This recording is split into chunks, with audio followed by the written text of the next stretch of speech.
Hello everyone, we are Team LOGICTRONS from Techno India Salt Lake, Kolkata. I am Shubhodhi Samanto and here is my team. Hi, I am Moina Ghosh. Hi, I am Suvarno Banerjee. Hi, I am Sujay Bosai. We present our project in the field of smart and digital asset ecosystem named as Smart Waste Management System.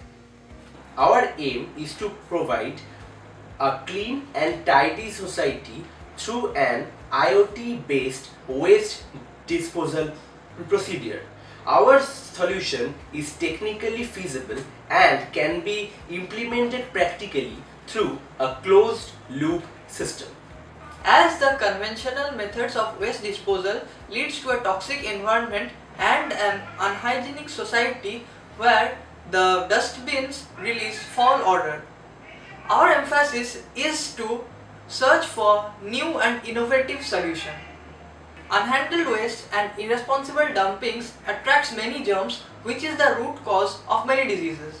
So, our system proposes a smart dustbin equipped with different kind of sensors which sends real data to the server for analysis. By the analysis, we have made a data set for which is used for further different processing for the use of our system. Here we have made some user interface for the use of the general user and different peoples. This system is better than the general conventional system which is used, and I think this system will make a better future of us. Now let us proceed with the detailed description of our proposed solution. In India, one of the most prevalent problems are the management of waste on a daily basis. As we can see, on every corner of the road, there are overloaded waste bins and excess flowing waste on the road. This leads to a number of problems throughout the city. These problems include clogging of drains, liberation of foul smell, and also degrading the scenic beauty of the country. Another problem faced by the local governing bodies is timely and uniform disposal of waste generated on a daily basis. To overcome these problems, what we propose is a smart waste management system.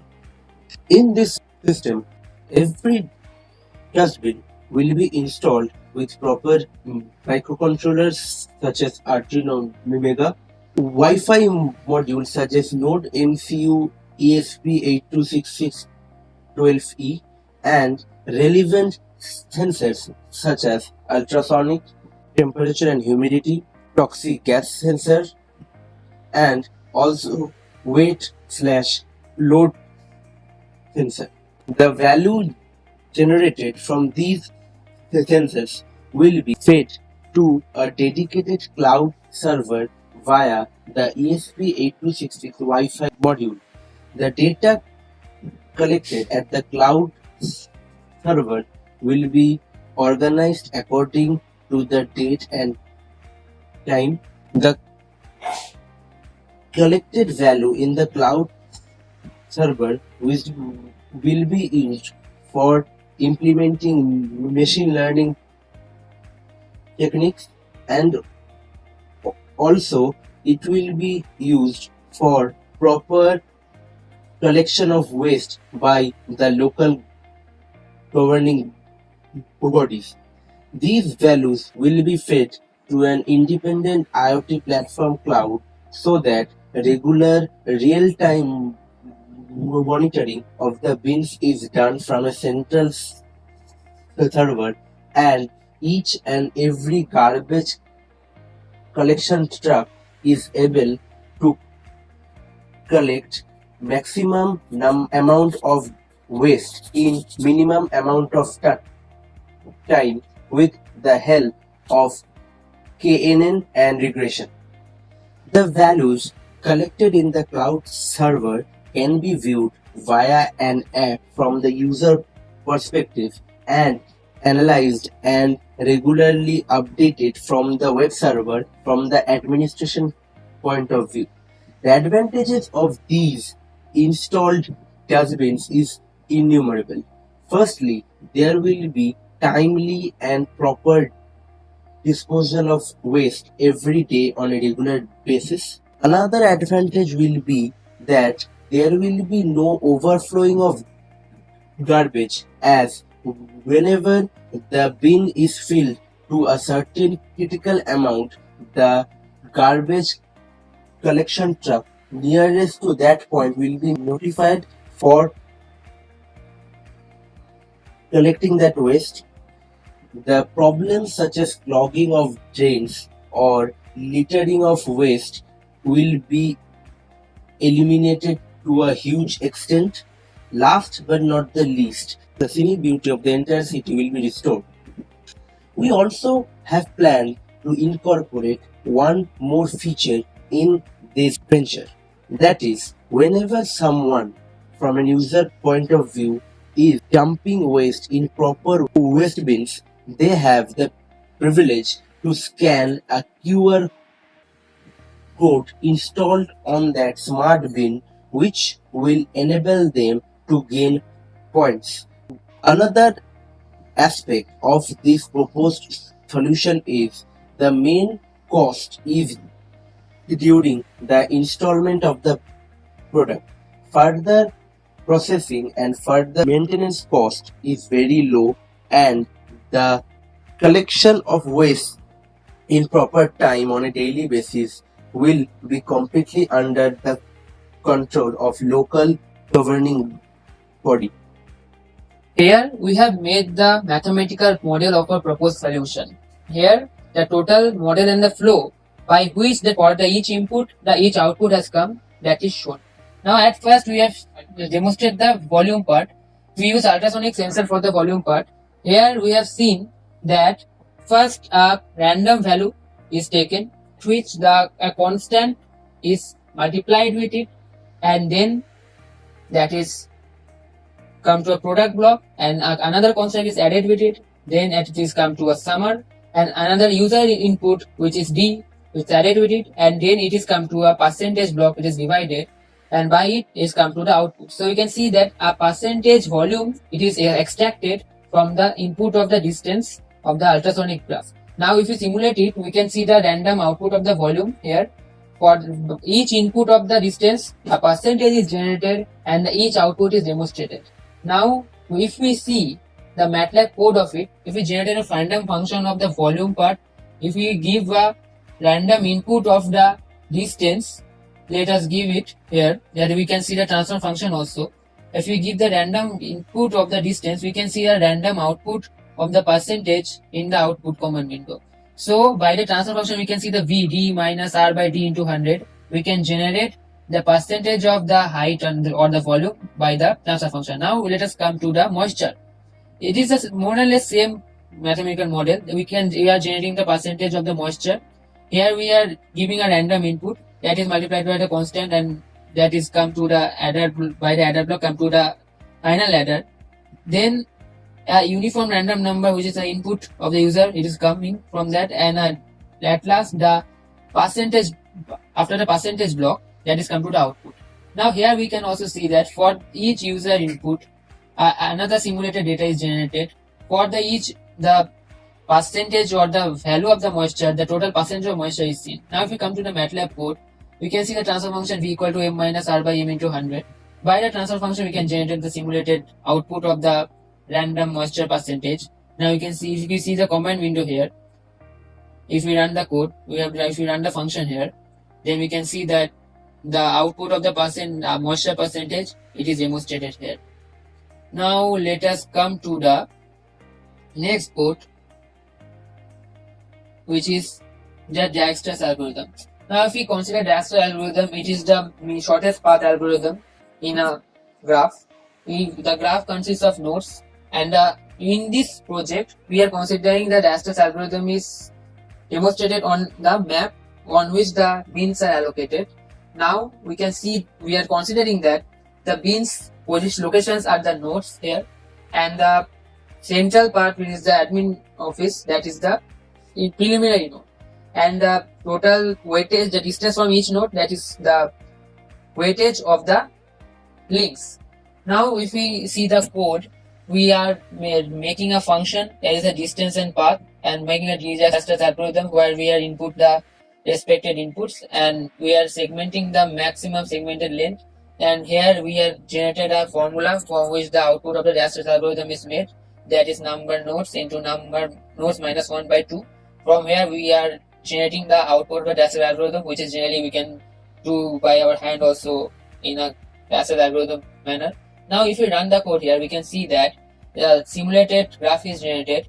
Now suppose we are in the graph, we can say that from node 9 to 34, there are two bins, and we can see the minimum path that the driver or the garbage collector can follow to collect the bin. So it is a perfect algorithm to traverse the map, and the driver can easily go to is following in this desired location in the minimum path by this algorithm. Now after this, we can directly move to our new concept. If we have the latitude and longitude of two destinations, we can get the distance of the minimum distance of the curvature part. Now if we see the code, there is a transfer function. We have considered three variables, and by simulating these three variables, we can see that if we run this code, the output d is the distance is respective of the in the dimension of kilometers, the distance from a node to another node if we get the nodal latitude and longitude. Here we can see that a, c and d are the variables. 6, 3, 7, 1 is the radius of the earth. Now if we run this code here, we can see, if we run the function here, if we are giving the input of the latitude and longitude here, we can see that 50.6066 and more and less. Here we can see that this is the latitude, longitude, and this is the distance of the latitude and longitude point. So here we can say that this distance is the minimum distance, the distance of the path. So the garbage collector can know that this is the path he has to traverse, but this is not the way he has to traverse. This is the distance of the path he has to traverse. The path is always located by the disaster algorithm.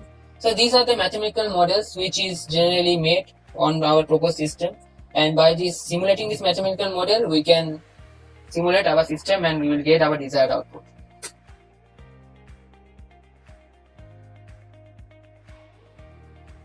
Now let us discuss the flowchart which is initially created for the app. This is the monitoring flowchart for the users. At first, the users approaches the bin. He reads the bin status in the app. If the bin status is greater than 40%, and if he dumps garbage into it, then it's the color of the RGB LED in the bin changes to yellow, and the same data is reflected onto the app. If he doesn't dump waste, then the status of the bin is retained. Next, if the status of the bin has a load of greater than or equal to 70%, then the color of the RGB LED is yellow. Now, if the user dumps waste into it, the color of the LED changes to red, and the same data is reflected onto the app. If he doesn't dump waste, then the status of the bin is retained to yellow. After this, the flowchart ends and the cycle ends here. Now, the flowchart of the waste collector. At first, the waste collector starts his trip with his garbage truck from the headquarters, which is the primary node. He observes and receives the data, that is the status of the bins. He is also defined with the route through which he should collect the bins. He should approach the bin with higher amount of fill at first and the one with the lower amount of fill after that. Now the optimal path is generated through which he should collect the garbage from the bins and return to his headquarters with the garbage, from where he will again go to the dump yard where he will dump the garbage. After the collector clears each bin, the status of the bin is refreshed and all the bins which were previously filled are now set to 0. Now let us discuss the digital model of the working of the RGB LED fitted into the waste bin. At first, the AC current is delivered to the AC to DC converter through a switch which is fed to the Arduino microcontroller which is fitted with an ultrasonic sensor. Now here is the formula through which the RGB LED is calibrated to work such that it displays the colors of green, yellow and red according to the fill of the bin.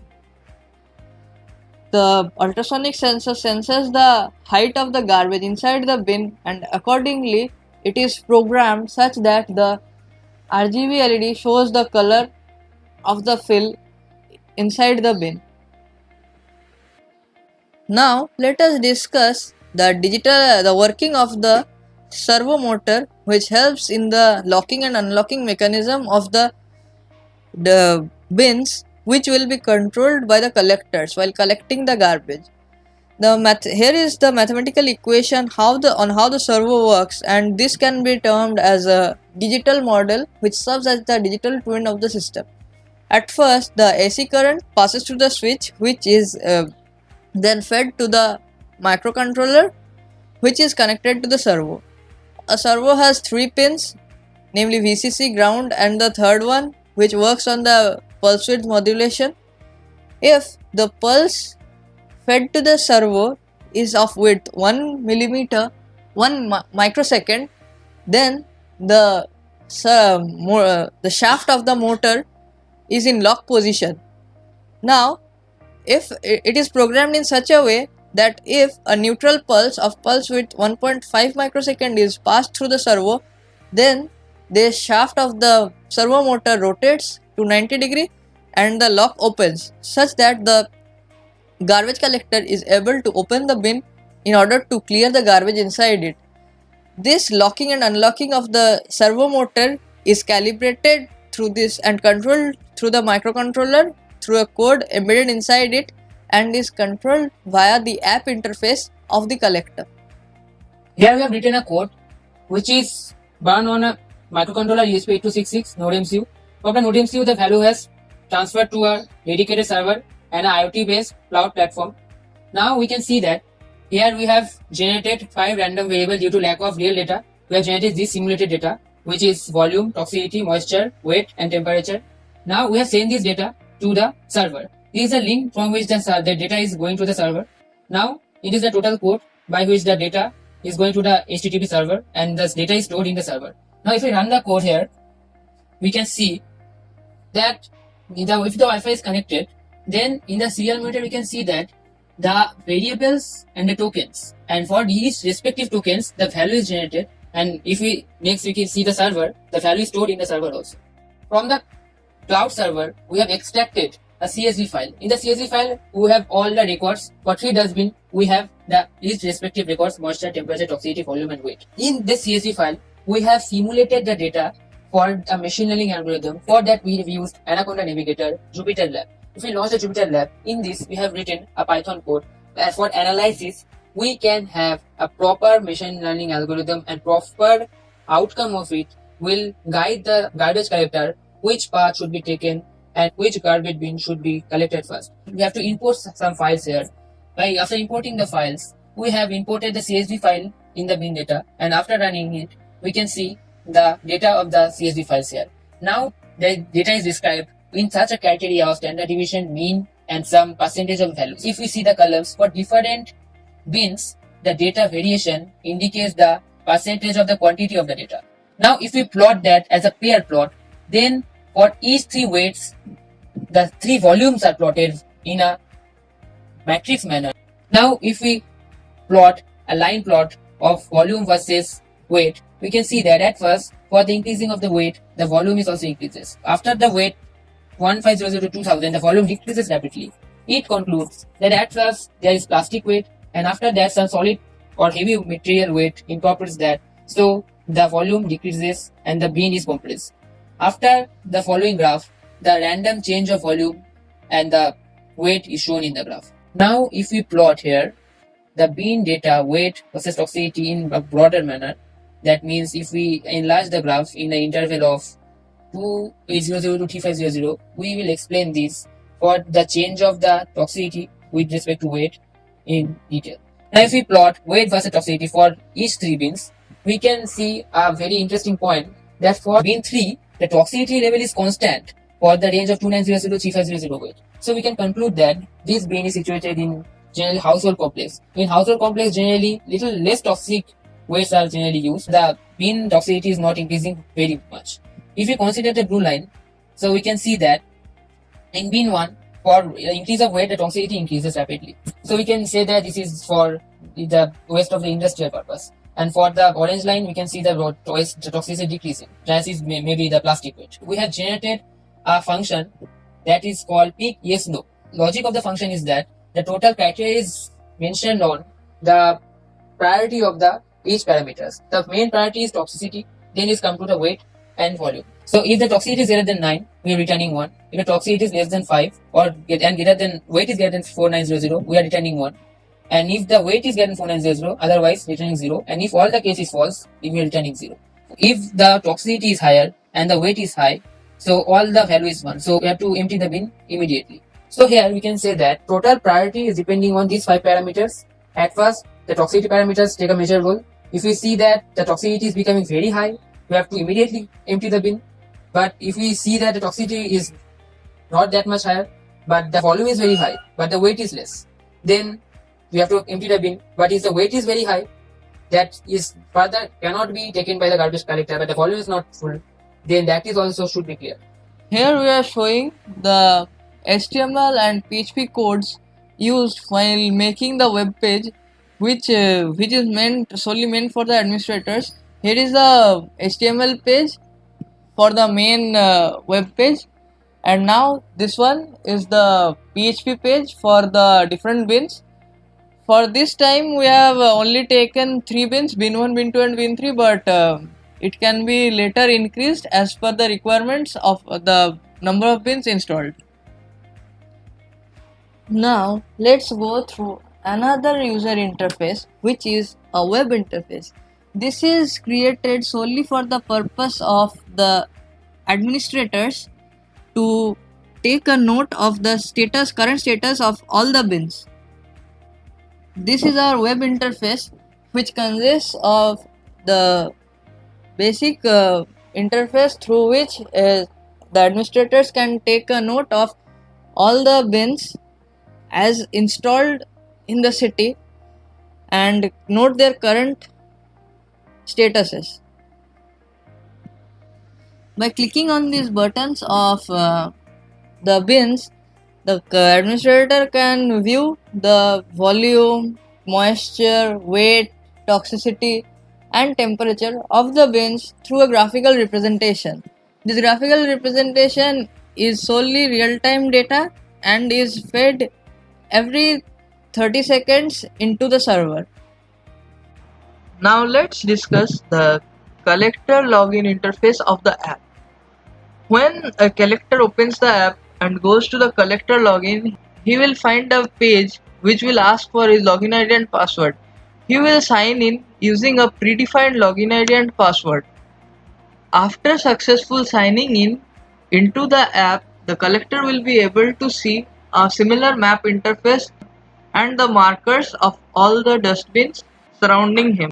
Now after reaching the bin, the collector will select the bin to see the real-time status of all the bins. If he finds the bins filled of volume or moisture or any of the critical values of all the aspects, he will then open the dustbin using the app and then clear the garbage, and then he will also be able to close the app similarly using that same switch.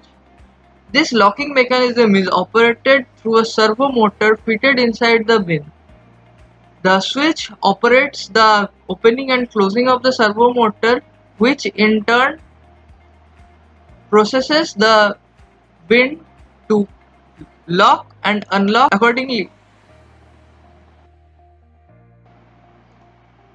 Now let's go through the app interface, which is the main user interface as proposed earlier. Our app interface consists of two panels, one is for the users and one is for the collectors. The user login is the interface from where the user logs into the system. If the user doesn't have a previous account in our system, he has a button through which he can sign up. If he clicks on the sign up button, he is then redirected to a page where he has to put in all his personal details like name, mobile number, email ID and his desired passwords, from where all his personal details are recorded to our database, from where it is fetched when he logs into the system. Now after successful signing up in our app, he can now use his email ID and password to log in to the system. After logging in, he will get into the map interface, where in the map he will be able to see all the bins. Repeat, after putting in his authenticated credentials, he can sign in to the app, from where he will be redirected to the map interface where he can see the markers where the dustbins are located in the locality surrounding him. If he clicks on each dustbin, he will be able to see the real-time status of each and every dustbin. Like the sensors fitted into the dustbin, the real-time data are fed to the server from which it is fetched and shown in the app. The sensors include volume, moisture, weight, toxicity and temperature. After that, he will dump the waste in the bin if the bin is free of space, and then he will scan the QR code, from which he will be able to obtain the feedback points which he can later redeem.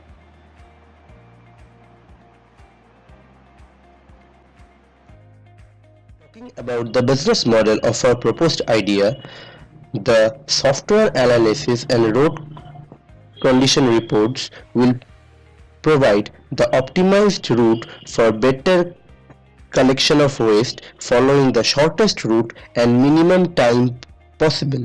With proper implementation, we need less trucks, less fuel, and most importantly, less time, which will ultimately reduce the operational and maintenance cost by 80%. The main advantages of our proposed idea is significant rise in waste collection rate, reduction in cost of waste collection, a steady decrease in the number of required waste collection trucks, fuel cost and CO2 emission is hugely reduced.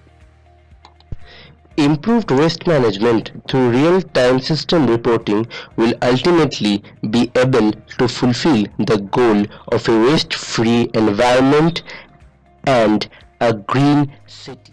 With availability of funds, we would like to build a prototype consisting of 4 dustbins with all the installed sensors and required electronic devices.